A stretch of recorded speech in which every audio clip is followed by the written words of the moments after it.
What's going on, guys? I know it has been a very long time and you are probably tired of seeing this 4Runner, especially if you subscribed for an MR2 or the 8.6. First of all, I want to tell you the 8.6 is almost ready to be back. I'm getting coil on plug set up, I'm getting a new wiring harness, a standalone ECU, and hopefully that will fix my problem with the car. I also bought another MR2, which you will have to watch the next video for. If you are not subscribed, make sure to subscribe right now because that's going to be a really fun video. I'm going to be fixing that up, and it's a little bit older than my other MR2. Today we're going to be going old school and preparing for Radwood by installing the original radio that came in this car. They had the single DIN unit. I didn't really want that one. I don't like single DINs that much, especially since I already have one. That thing sucks. It doesn't even have a CD player, man. And I just started collecting Young Lean CDs. What? Are you Young Lean? No, I'm Barry Dillon. So I can't even use those. So I am going to be putting this in my car, and then hopefully down the road I can buy Young Lean cassette, even though they're extremely rare to find. He was in really good condition. He said he doesn't know if the cassette deck works just because he doesn't have any cassettes. But good news is we have a bunch because we just went to the flea market. So this should be a pretty easy job. I think it's 2 screws outside, one right here, one on the other side, 3 inside the ashtray, and then we should be good to go.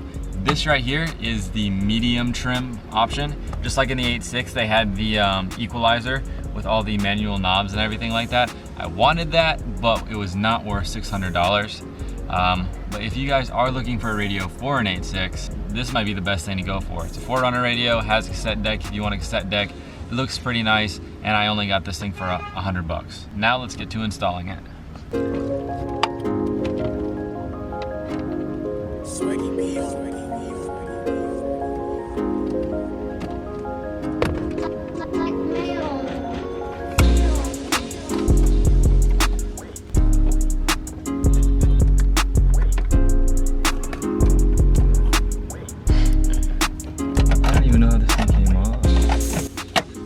Yo guys, I did not know this came off.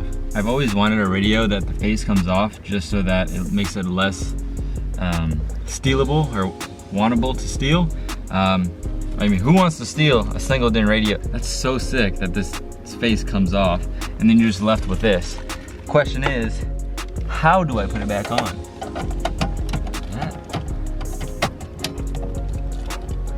Yeah, that's just too much work. Think of that, every single day you take this thing off and take it with you to work. That's insane.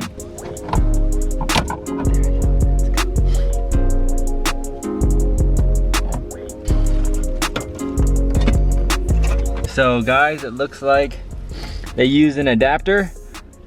Good on the previous owner for doing that. And now we don't have to worry about figuring out which wire goes where. And I think this should be a pretty simple process.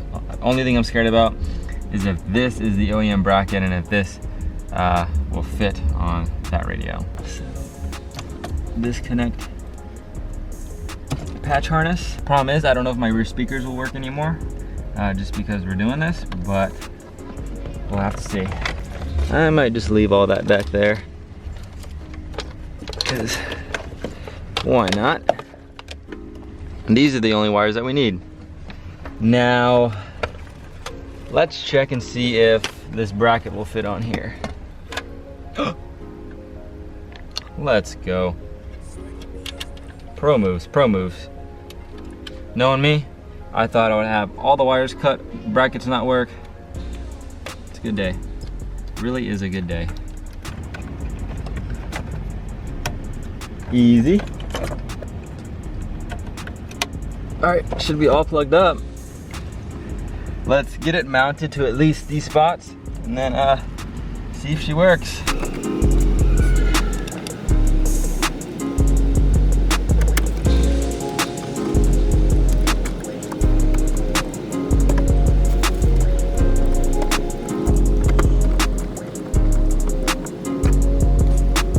Yeah, that's good enough. I ain't going that fast for the radio to fall out on me, so we'll be good. Now, to see if it works.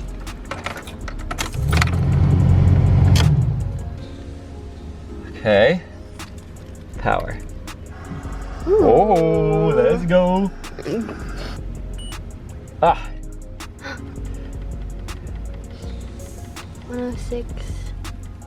It's 106 the Eagle. That's not it. There we go.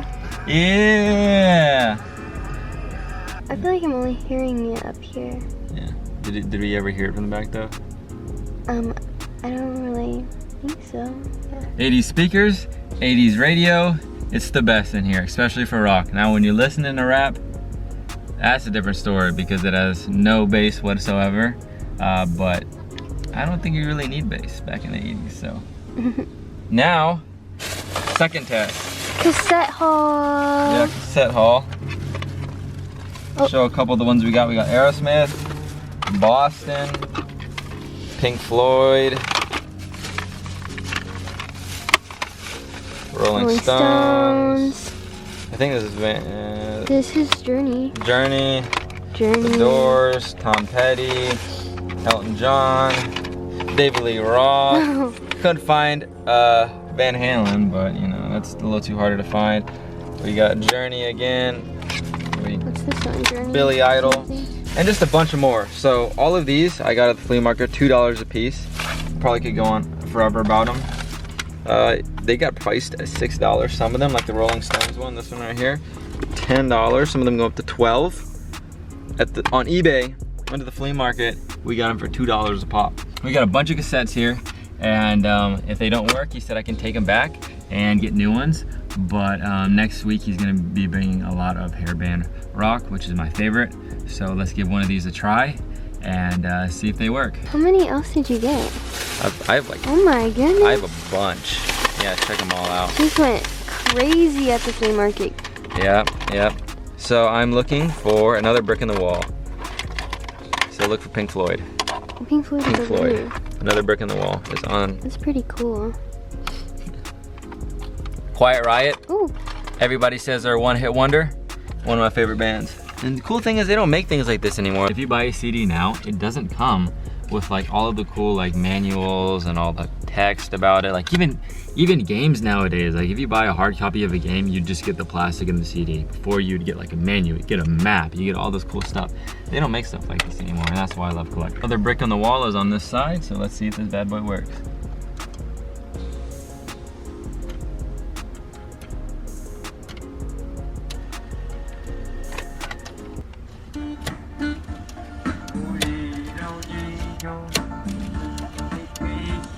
Loading.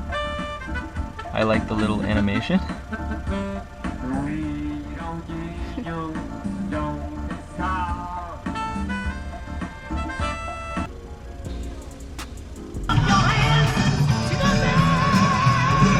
Let's go, it works. But so now it works. We just got to figure out which cassettes work and which don't, because it looked like Pink Floyd didn't work, another one didn't work. So that's gonna be our next challenge. So give me the piles that work and I'll keep them on my lap. And Alrighty. then the other ones we can put in the back so we can bring it back. And we'll return them next week.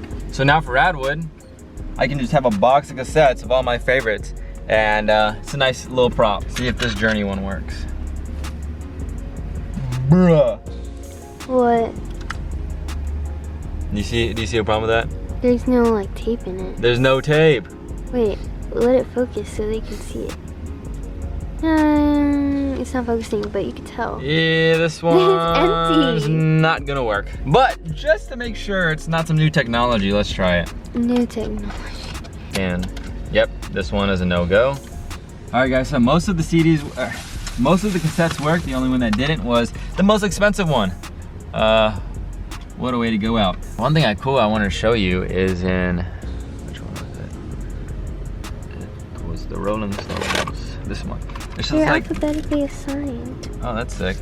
It's like, they don't have stuff like this in video games or CDs or anything. Like this literally has a comic on it.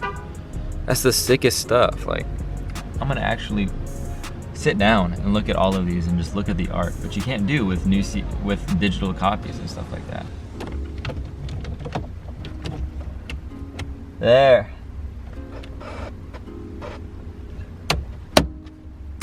Boom! That looks amazing. It's gonna light up. This lights up green, this is gonna light up green. Unfortunately, this lights up yellow because I haven't put the green tint on it, but it just looks so much better with the factory radio. Man, oh man, it looks like it just came out the factory. This radio is almost perfect condition, just a little bit on this, little bit of marks on the gray thing. Center console's in great condition, so I'm pretty happy about it.